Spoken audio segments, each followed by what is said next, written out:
I am. Well, are we ready to get started? Everybody nod yes. Yes, very good. Yay!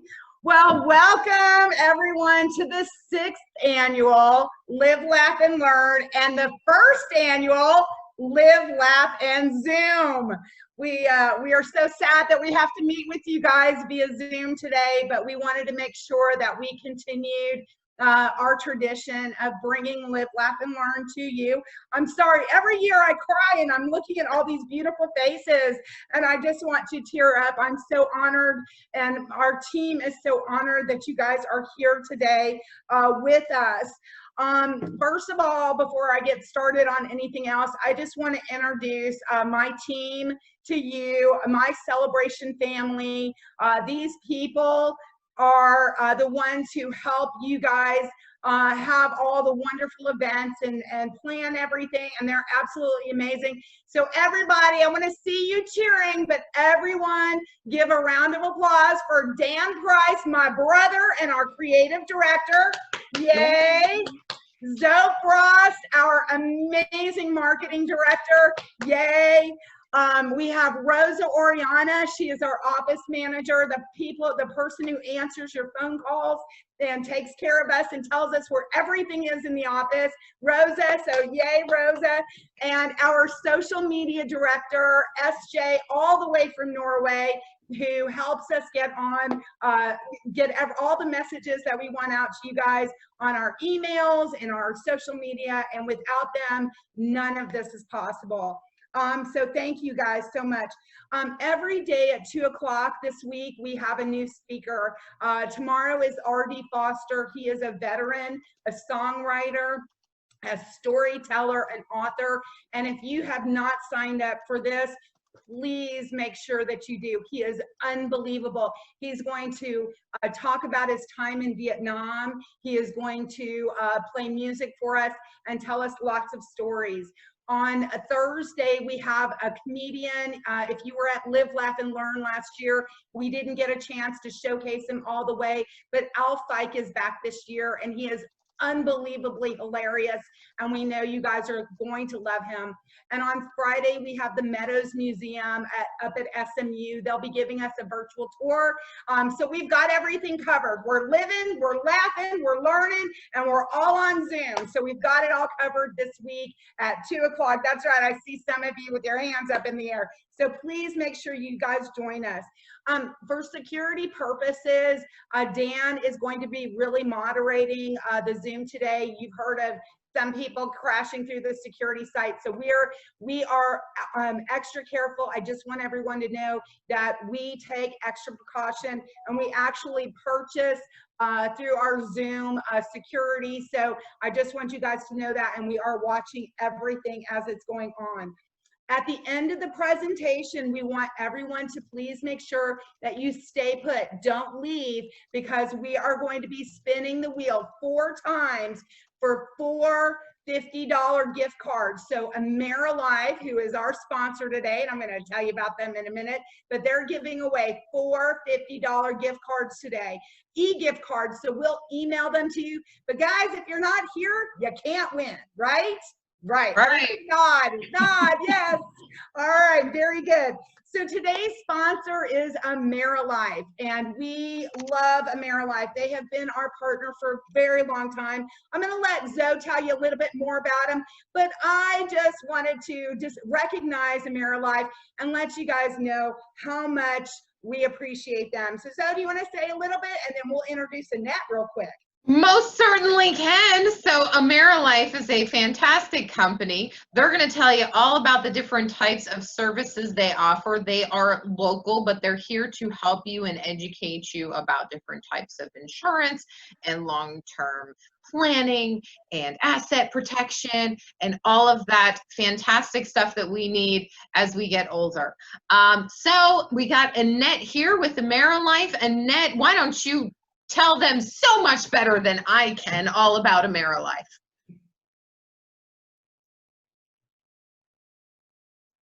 Where is Annette? She was in here. Did you find her? Yeah, Annette. Oh, there she is. Unmute yourself, Annette. Hang on. I got it.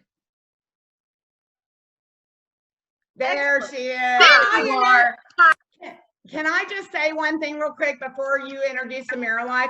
Yes. If anybody lives in Richardson or close to Richardson, Annette's family owns the most incredible butcher shop you've ever been to. And I wanted to plug it because I didn't know if you were going to, and it's called David's Butcher Shop. It is unbelievable. They are so, I see some thumbs going up.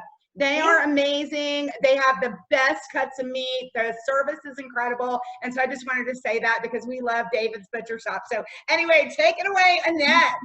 Thank you. Hi there. I'm so happy to be here. We love participating with Celebration, and the Live, Laugh, Learn event is so much fun. I'm sorry that we can't be all there together, but this is such an innovative and exciting way to do it. I know everybody's happy to see each other on Zoom. Technical difficulties aside, this is a great way to communicate now. When we're going through COVID, we're all trying to be as socially responsible as possible, and that's something that AmeriLife is taking very seriously as well. We know that as seniors, you all have a lot of questions and concerns about your health care, protecting your long-term assets, making sure that you're not spending too much for your prescription medications, and that you're getting the best coverage possible. Be able to see the doctors that you want to see and be able to feel comfortable and confident that your assets are covered. So we can help each of you sit down individually. It costs you nothing. It takes 10 to 15 minutes. We'll answer all of your questions. I'd love to set up a one-on-one with any of you. We'll do it by Zoom. We're happy to see you in person when it is safe. We practice social distancing, and we just really want to sit down with you and talk about how we can help you save money on your health care, life insurance, long-term care, and protect your assets with annuities as a possibility. So thank you very much. Deborah, thanks for the plug for David's Meat Market. It's right there on Jupiter Road. My son is the general manager. My nephew is the owner, and my mom and dad started it 30 plus years ago. So it's amazing, and we love David. So yay, thank you so much, Annette. We appreciate you being here. Everyone, so that you can see Rosemary in full view, please make sure that you are looking at the screen in speaker view. That way, when the speaker is on, you'll be able to see Rosemary. Now, ladies and gentlemen, without further ado, let me introduce to you someone who means so much to me, the lady who helped me start this magazine. She was our first cover girl. She has written for Celebration in every single issue. My friend and our favorite speaker. Please welcome everybody, Miss Rosemary Rumbley. Oh, thank you, thank you. Am I on? No, yes, I see someone. Yes. Do I see myself? This is so new to me. Well, not really. I've done some Zooms. I can see myself in the corner. Is that okay? Mm-hmm. Okay, great. Well, I'm going to, oh, I see you're going to show different ones. Good. Well, I'm going to start with something. Yes? Oh, sorry to interrupt. Zoe, can you put Rosemary on spotlight, please? Okay. It's not that I have to be in the spotlight, but it's just the view so we can see you. Okay, thanks. Okay, there we are. And I'm going to start now. I've got something right. Let's see. It says yours. It's gone. I'm going to start about telling you about my ailments. I thought that would be good for a laugh. I'm going to start with identifying a word that most of you know, but if you don't, it's a new word, a good new word to know. Malaprop. Now, a malaprop is a word someone uses and it's wrong, but you still know what they're saying. It started in the middle 1700s, that long ago, being known as a malaprop, with a play that was written in England by Richard Sheridan. And the play was titled The Rivals. And in the play, there was a woman by the name, a character by the name of Mrs. Malaprop. And she used malaprops. Example, Oh, my son has done so well. He's reached the pineapple of success. Now, we know what she said, but she didn't use the right word. So they're a lot of fun. My husband, the musician, the musician, knew a band leader here in Dallas back in the 40s, 50s, 60s by the name of Durwood Cline. Durwood Cline used malaprops. Now, these people do not know they're using them, and they know what they're saying, and we know what they're saying, but it's wrong. Durwood called my husband one day and said, we're gonna play for a Western party, so wear a banana around your neck. Malaprop. I heard someone that said they were suffering from roaches of the liver. That's cirrhosis of the liver, yes. Someone told me, oh, there's an avalanche coming down our street instead of an ambulance. Those are malaprops. Well, I will describe my latest ailment with a malaprop. A friend of mine called me and she said, I heard that you had your Cadillacs removed. Well, I have. Don't I look awful? I'll put the sunglasses back on. But I can see. It's marvelous. It's marvelous. I can see the fine print and everything else. And my doctor told me I had the oldest Cadillacs that she'd ever removed. And I said, well, I kept putting it off. And she said, you really did, didn't you? Have you been able to see the last 5 years? And I said, not really too well, but I was never in an accident. So anyway, had my Cadillacs removed. Then when I started going to doctors, I thought, well, I'll just keep going. And I had this spot on the side of my face. And my daughter said, how long has that been there? And I said, let's see, 5 years. She said, have you ever thought about removing it? Not really, but not having anything to do. See, my speaking business is definitely limited. No one can gather, which is great. I'm living. I miss all of you. I love Zoom, but I miss you. Anyway, I went to have this spot removed on the side of my face. Now, how can that be funny? Wait a minute. This isn't funny. This is a shocking story. You're not going to believe it. I went to Dr. Zeikos, Z-E-I-K-O-S. Beautiful woman. She told me that she wasn't born there, but she was from her family from India. And she had long black hair, and beautiful brown eyes, beautiful woman, Dr. Zeikos. And she removed the spot from my face, Dr. Zeikos. That was last Thursday. I went. Friday, the Denison, Texas Book Club, to whom I've spoken for years. When some of you were coming in, being greeted, I heard several of you say, I've heard Rosemary for years. Well, you have. And the Denison Book Club decided they would meet with social distancing and with masks. But would I come to Denison this last Friday and speak at St. Luke's Episcopal Church? Yes, I'll crawl up to Denison. I can see now. I know where the highway is, and I can see it. And so I drove to Denison. And this lady told me there were 2 parking lots at the church and which parking lot to be, that I was to park, where I was to park.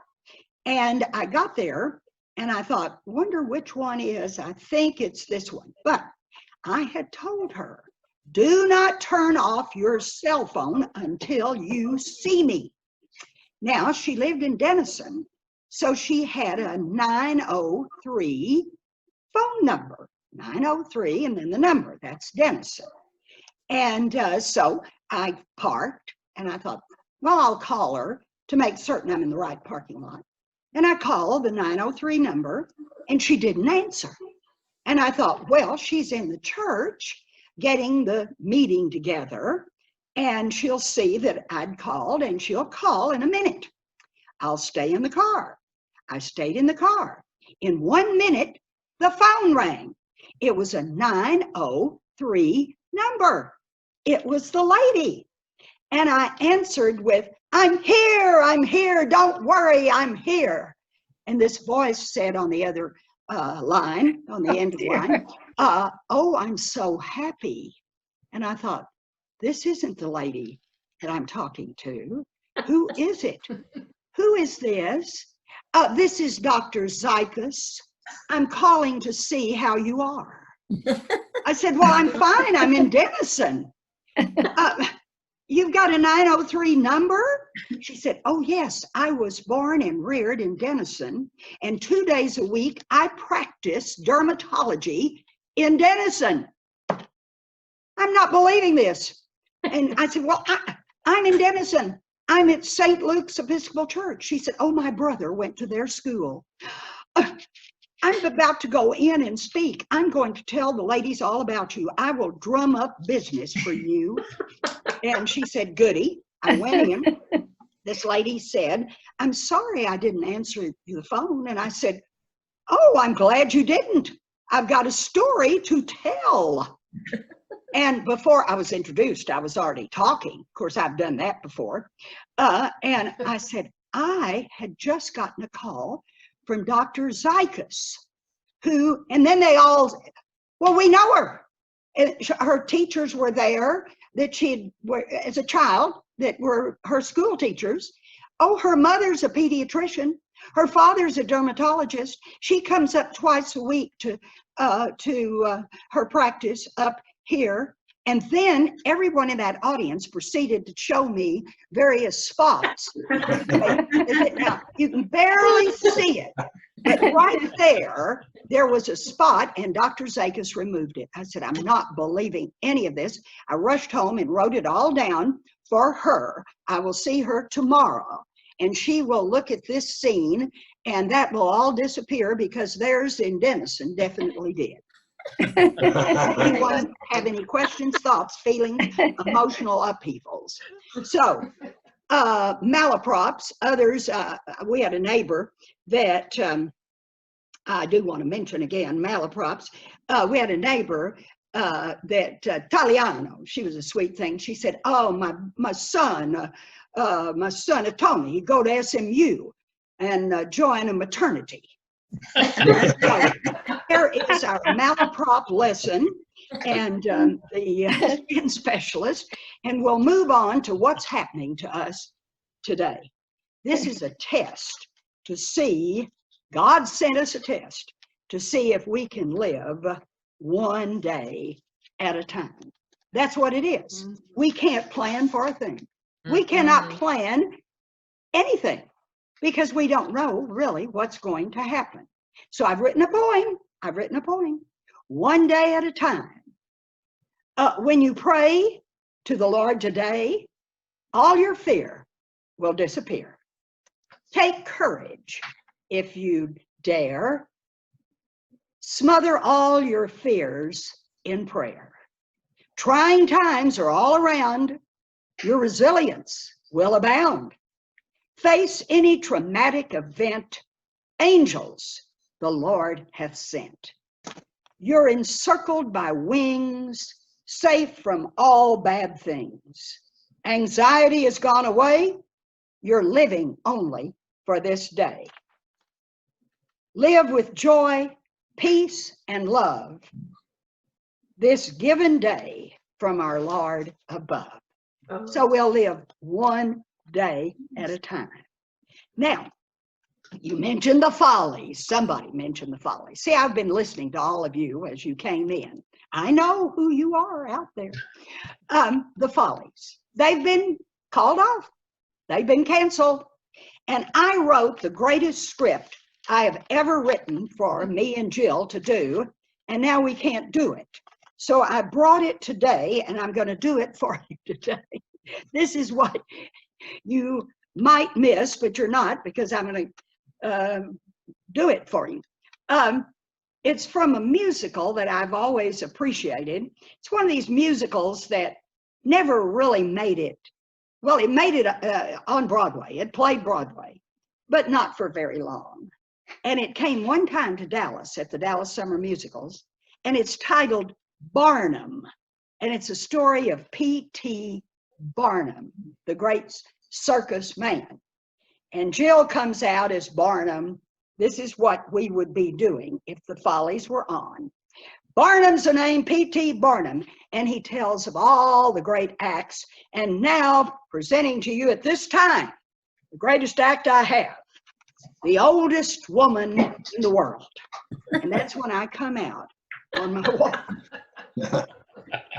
And are you the old, hello everybody, are you really the oldest woman alive? Yes, I am. And what have you been doing all these years? Well, I started out as a stripper at Baby Dolls on Harry Hines, but I had to quit. I outgrew my costume. I wrote that joke myself. I love that. It's not in the play. You were a stripper? Yes. Then what happened? Well, after outgrowing my costume, I became a nurse. A nurse? Somebody that cares for people? No, no, no. I was a nanny. I took care of a bouncing baby boy. I was George Washington's nurse. I took care of little George, yes. And I made him what he became, the first president of the United States. And now, here you are, the oldest woman alive. You've seen a lot of change, haven't you? Oh, yes. When you see the shape the world is in, when the way it is ain't what it's been, when folks just care for gold, thank God I'm old. When there's no man left alive, and they tell you 3 men out of 5 end up locked up or hung, thank God I'm not young. Well, now what do you plan to do? Well, I plan to continue giving book reviews. Naturally, I'd have to get that in and go on and speak, giving speeches. But remember, I was with George Washington when he discovered America. And Jill says, that was Columbus. I took care of him too. Buckled and, though my back buckles and bends. My hair has silvery ends. But when I see all of my friends laid out cold, thank God I'm old. See, now you got to see it whether you go to the Follies or not. If they have them next year, you'll see that again, because I think that's one of the cutest scripts I've ever written. I like it. Except I didn't write it. I got it from a musical, which brings me to the musicals. Have you ever thought about who wrote the first musical on Broadway? Well, here's the story. This is in 1850. 1850. Broadway was already going strong. See, the Dutch founded New York, and they loved showbiz. And they had Broadway immediately, shows, theaters. And in 1850, it was going strong. And this one gentleman had a playhouse, and he was offering a new play. The play was called The Crook. That was it. It was a play. He was going to open that night with The Crook. Across the street, a gentleman had and her troupe, a ballet, the French ballet, and the troupe came to perform.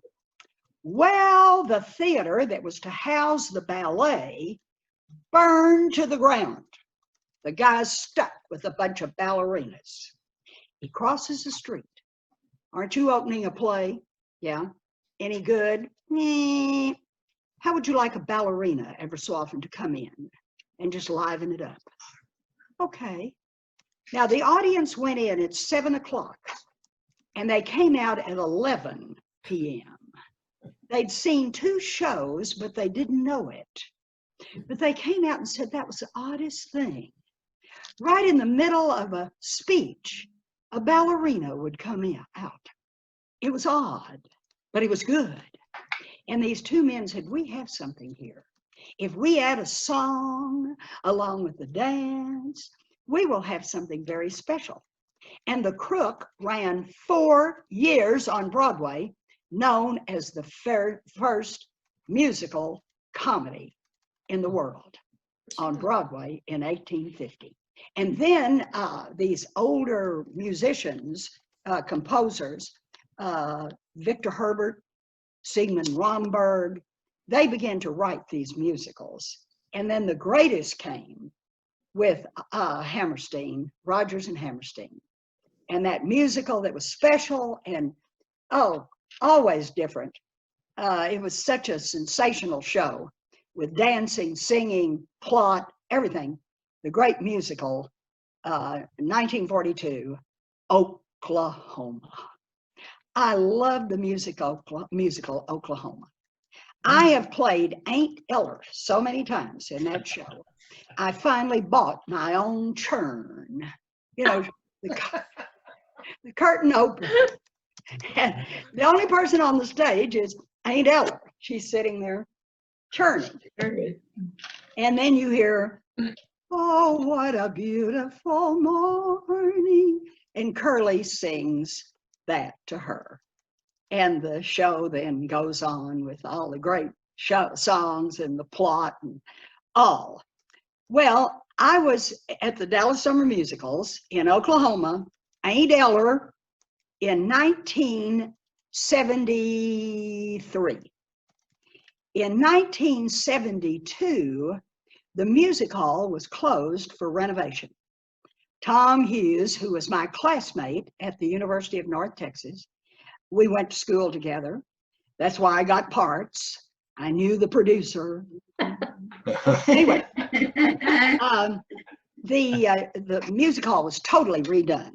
So the first show in the new music hall was Oklahoma.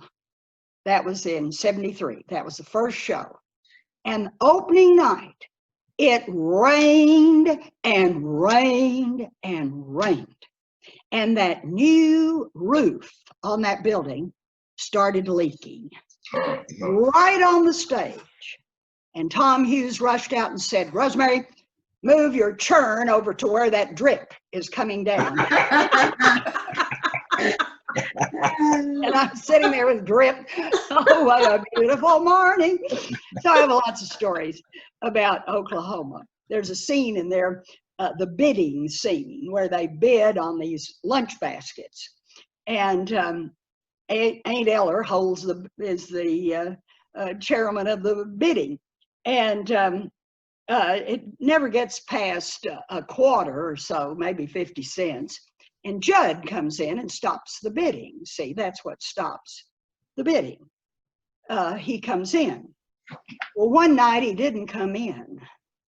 And we were up to $20 because we had to keep bidding. That's called ad-libbing. And the sweat was pouring off of me because I was having to keep count what they were saying and bidding. And finally he comes in and we nearly strangled him. Where were you? He said, I had the best hand at bridge I've ever had in my life, and I just couldn't quit. Oklahoma story. I was entertaining at a retirement village, and this gentleman came up to me and he said, I was on stage with you when the firecracker didn't go off. I said, I know exactly what you're talking about. You'd have to be there to understand what you've just said. In the play Music Man, oh, I love Music Man. That's another favorite of mine. I play the mayor's wife, and she comes out and has a line saying, I will now count to 20 in the Indian tongue. Een, teen, t'other, feather, fip, and a firecracker goes off. And it didn't go off one night. So I had to ad lib and make up Indian words. Because the audience didn't know it. I just went on with boo, coo, whoop, blah, blah. But the people on stage were just choking. I was there when the firecracker didn't go off, and you had to ad lib in the Indian tongue. Lots of funny things, great things happen on stage. Now that's the live stage, the live stage. But last Live, Learn, and Laugh and Live It Up, last year, if you remember, Deborah handed out Oscars, and I got an Oscar. And I was going to tell the whole story of the beginning, the start of moving pictures. That was going to be my speech. And there just wasn't enough time to go through that whole scene about the creation of motion pictures, moving pictures, because it's a great story, but it's a long story. And there just wasn't time. So I promised Deborah I'd come back this year and speak on the sex life of a crocodile. Well, I'm not. I'm going to tell you about the movies. It's a great story.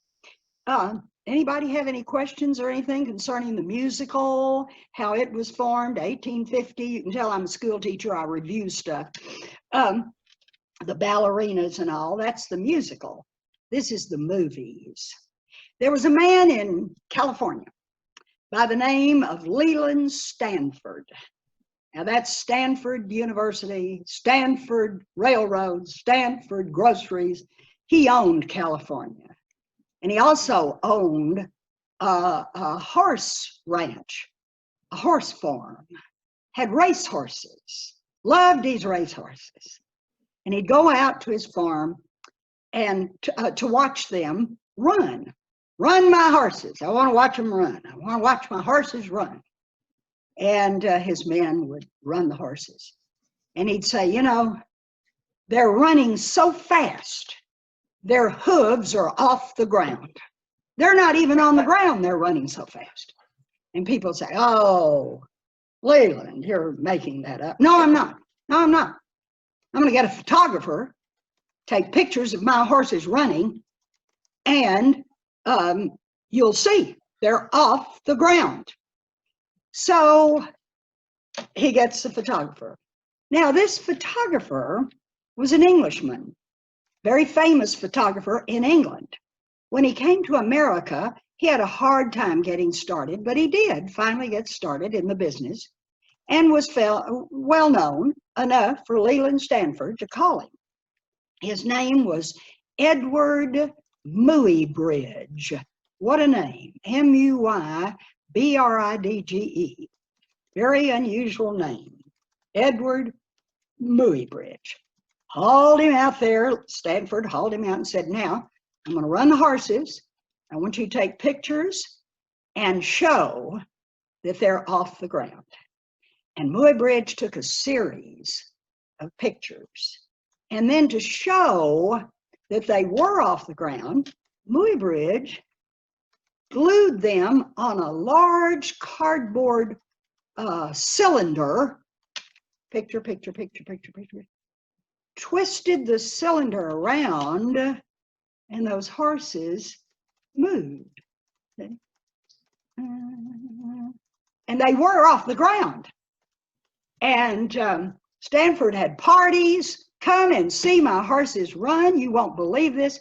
Turn the cylinder, and the horses were running. Well, the genius of Menlo Park, New Jersey, that is Thomas Edison, heard about this. Now, Thomas Edison was a ruthless individual. He used people. Wasn't always honest. And poor Tom, nevertheless, he invited Muybridge to come to New Jersey, to Menlo Park, New Jersey, to Edison's lab. And Muybridge said, sure, and he went. Now, what is this about these horses moving? And he said, oh, well, I put them on this cylinder. You turn, I've got them in sequence, took a whole bunch of pictures, turn them around, and they move. And Edison stole that idea, rushed to the patent office the next day, and he gets the credit of having invented the moving pictures. And that's what they called them, moving pictures, because they were pictures that moved. And Edison had something really working in his favor. Someone invented celluloid. And he had what was called a reel, a film of moving pictures on a reel. And you could turn it and they would move. So he made his first movie. It was titled Mr. Ott's, O-T-T, Mr. Ott's Sneeze. And it was it was moving, it was Mr. Ott, he comes out and sneezes. And that's the whole movie. Cut. Now that movie is at the Smithsonian. And every so often they'll show it. But see, we've gone so far. All you have to do is put Mr. Ott Sneeze in Smithsonian. It'll come up on your computer. Don't do it now. Listen to me. And that's a good assignment for you. Mr. Ott Sneeze. And you will see Mr. Ott Sneeze. The first moving picture ever made. I'm going to throw something in about poor old Muybridge. This is just something I picked up. I read somewhere. It's true. You can Google this and it'll come up just exactly what I'm saying. Muybridge was married, but his wife was unfaithful. This is Muybridge, the photographer. Wife is unfaithful. Muybridge gets a pistol and kills dead the guy. Kills him. Well, there's a trial, and Muybridge gets off because his attorney proved that that wife belonged to him. She was his possession, and this man had stolen his possession and deserved to be shot. He got off. And that case, Muybridge's attorney cited another case of the same crime. And here it is. This is not everybody knows that.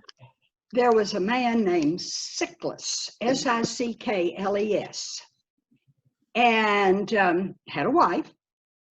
And Francis Scott Key, national anthem composer, had a son named Phil Key.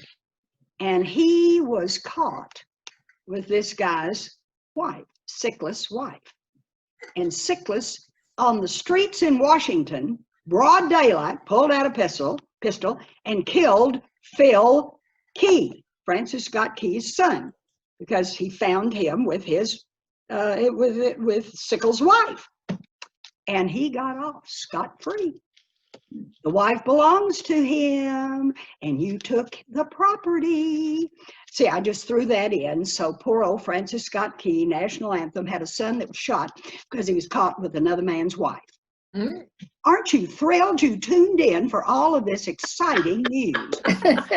All the Google that. Just Google Sickles. You can Google Francis Scott Key's son killing.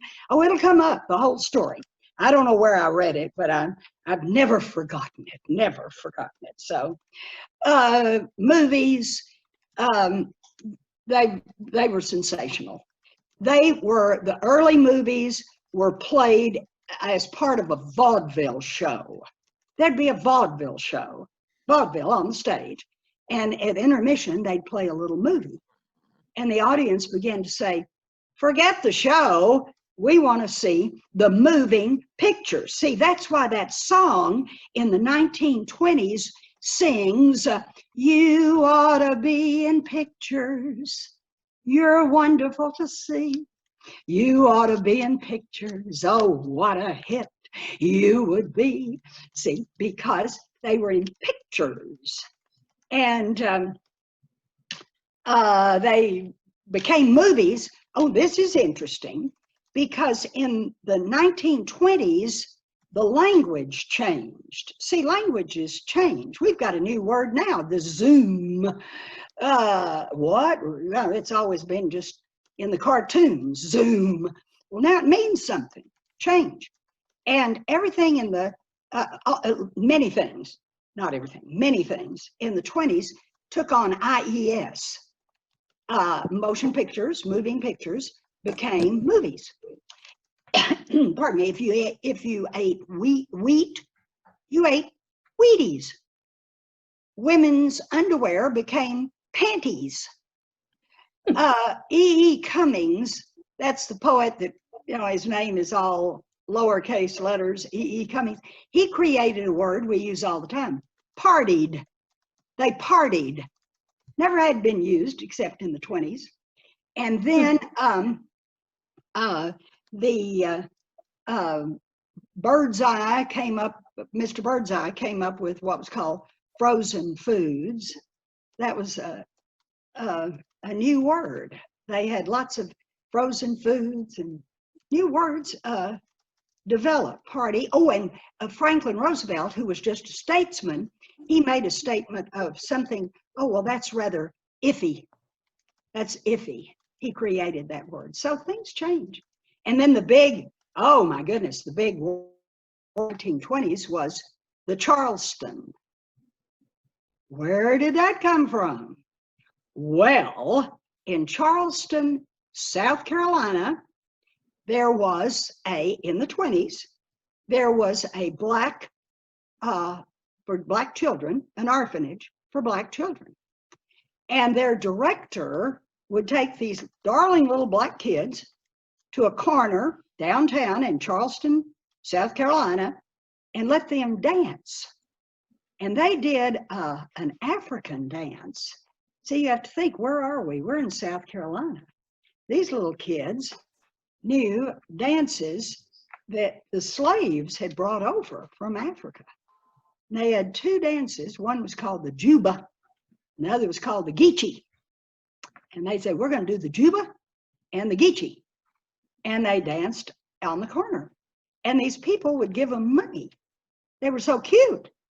And then it was suggested that the director take them up, this is in the 1920s, to Harlem, where Cab Calloway had created a theater he named the Apollo. It's still there, the Apollo Theater, and let them dance at that theater. And they did.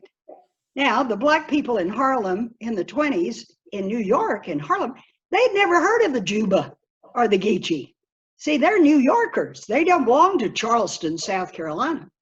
So from the audience, like in Charleston, they would say, do the Geechee, do the Juba. And they knew what that meant.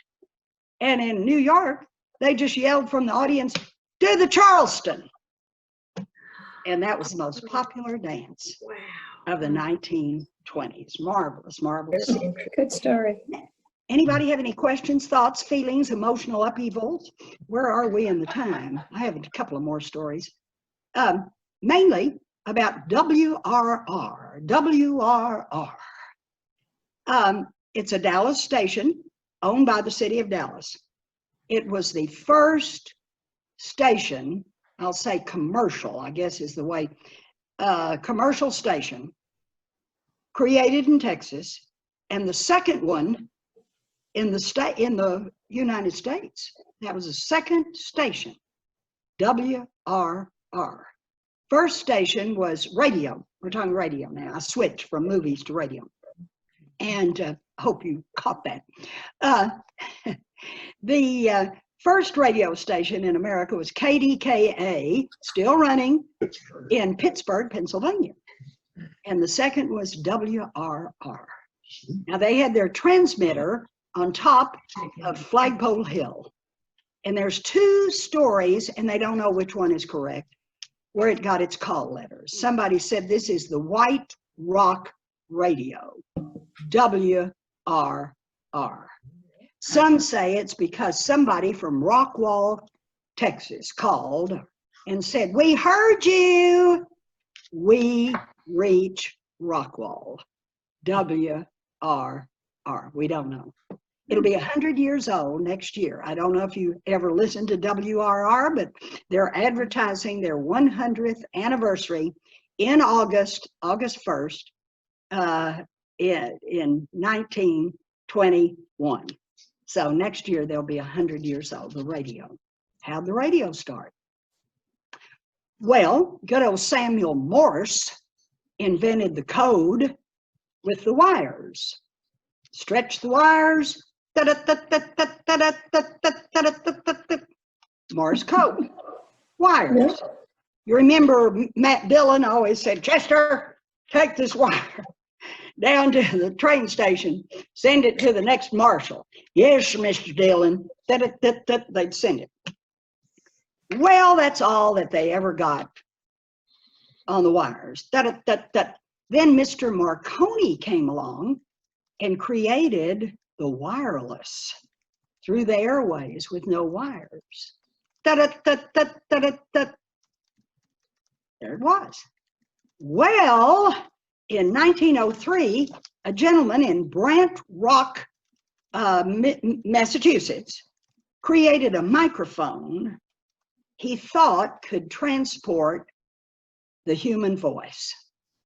And in 1903, on Christmas Eve, Mr. Reginald Fessenden was his name, said, Merry Christmas. My wife will play a violin solo.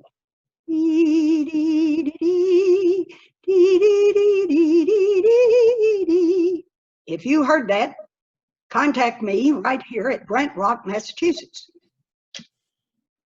There was a sailor on a ship that was docked in Newfoundland, and he's the radio man, and he's sitting there listening to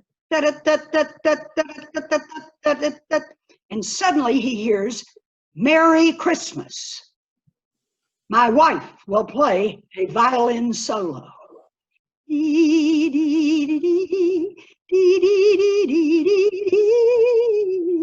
If you heard that, contact me, Brant Rock, Massachusetts. A sailor contacted him. He discovered a way of sending the human voice.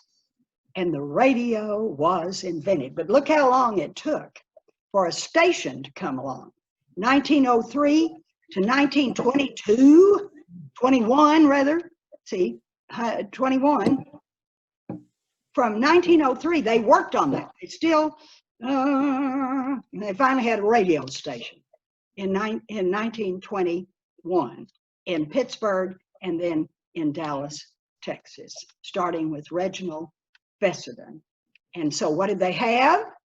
Well, they had a lot of boxing. Everybody loved sports. And they could take the transmitter to the ring, to ringside. We're at ringside. That's why everybody knew those boxers, Gene Tunney, Jack Dempsey. See, they were well known because they were on the radio. Now, when I wrote the history of the Lakewood Country Club for the club, it was 100 years old a couple of years ago, I found a picture of the first golf game ever on the radio. They couldn't take that transmitter. See, that transmitter had to go along. And it's the saddest story there at Lakewood because the announcer is holding the mic, the golfer has the club, and this guy has a transmitter strapped to his back.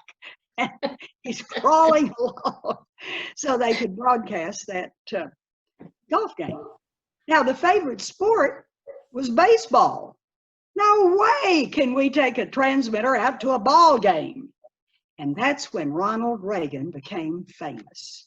He was a sports announcer. The ball game may have been 6 miles away.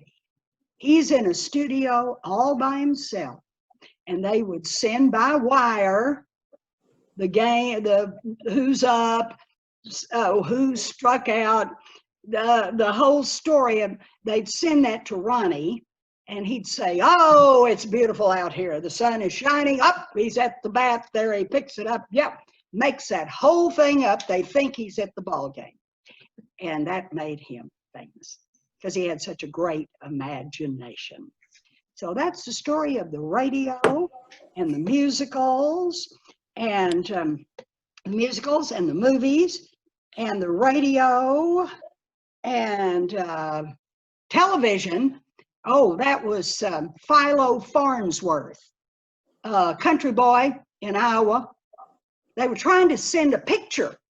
Now, see, we've got the wires, the voice. Now, can you send a picture on those wires? And nobody could think it. No, they worked on it. Nope, nope.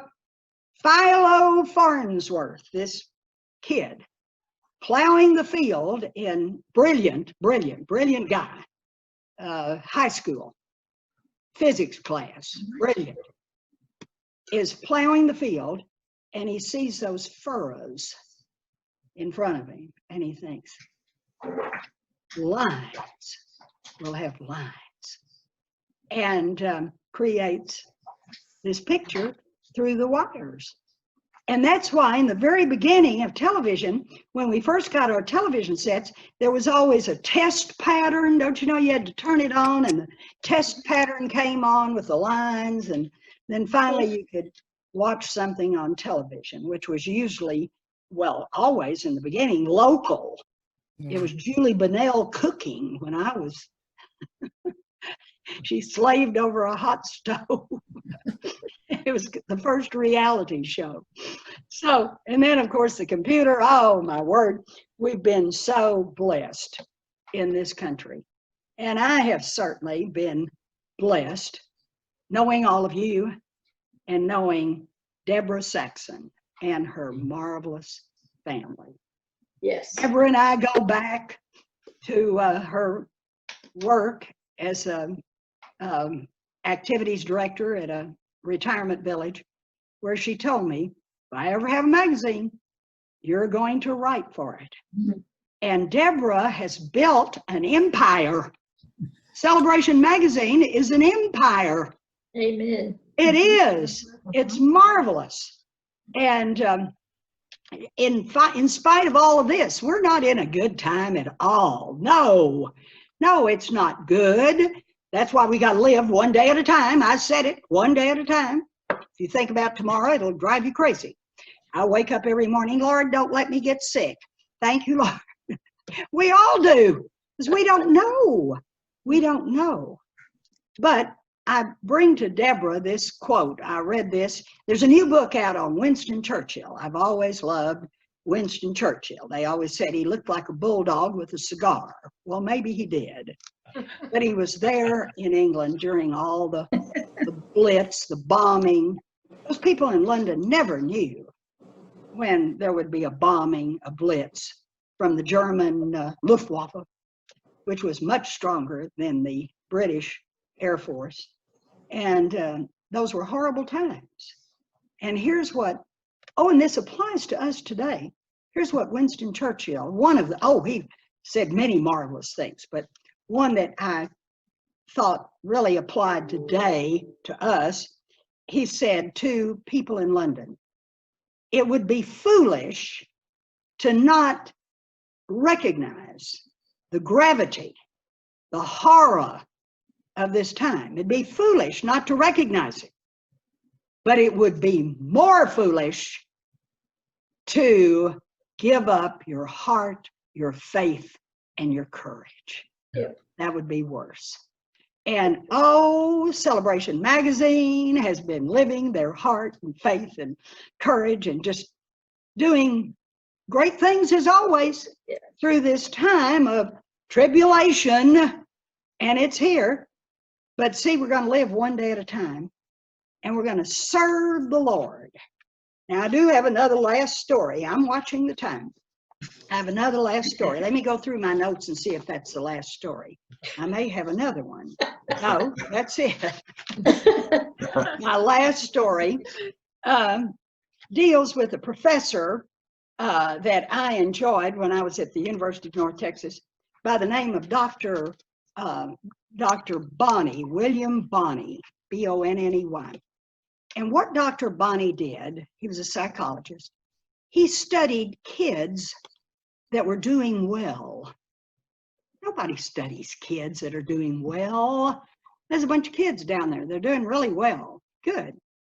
No, go to the prison, go to the juvenile home, study those kids. Why are they there? Why are they locked up? What's wrong with those kids? What's wrong with you, kid? Well, my mother was a drunk. My father ran off. Say, there it is. Parents, they don't have good parents. What about you, kid? Oh, my mother was a drunk. My father ran off. Oh, there it is. There it is. Parents. Well, I'm going to go study these kids that are doing well. Why are you doing so well? Oh, I've got the neatest mommy and daddy. Oh, they're so fine. See, there it is. Parents. What about you? Oh, I've got the greatest mother and father. Good. What about you? Well, my mother was a drunk. My father ran off. Wait a minute. Why are you not in prison? And every one of them had this person that had helped them when they needed it. And who were these people? Oh, I loved my teacher, my Sunday school teacher, the lady next door, the guy I worked for after school. They were just an assortment of individuals that had touched the life of a kid that should have never made it. But see, they made it because they had that person. Hey, you, somebody, can you help? We're in such a predicament. I stopped to see this one that was in trouble, a trouble surely that God would never have sent. But there he was, so very helpless, without hope, so very easy for me to see. I need you, my friend. I need you. You're the one. You're my somebody. I came to the rescue. I was the chosen one. God works in mysterious ways. I fulfilled his plan. His will was done. Go out and be somebody's somebody. Thank you so much for inviting me. Wonderful. Rosemary. Thank you.